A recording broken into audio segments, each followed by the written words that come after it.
the web was a problem to me. And so there's two things that I wanted to do with it. One, if you take a look at the way that it had been done all the way up to the point that I came onto it, it was straight lines, like 2 or 3 straight lines, and then they put X's in it. You know, so it was like a netting. It was more like a netting. And it was functional as long as you were drawing a panel left or right or going backwards.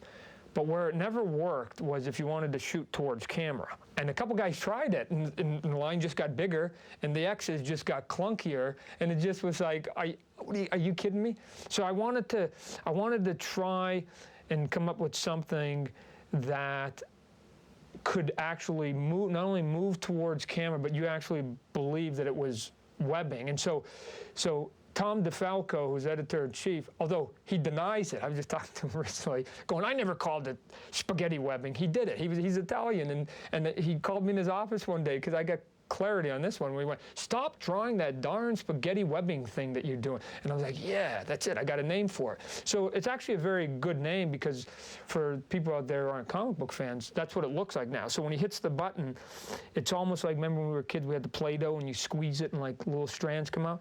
Well, take that on a smaller level and about 6 or 7 come out, but 3 or 4 of them go like this, and then 2 of them go and they wrap around it, almost like creating like a rope right on the spot, except for it's a lot more loose or something like that and a little gooier. And so what it allowed me to do now is that given that those strands were actually, I had to draw each one. I mean, if you take a look at some of my artwork, like the last thing I did on every page was to do those darn webbings.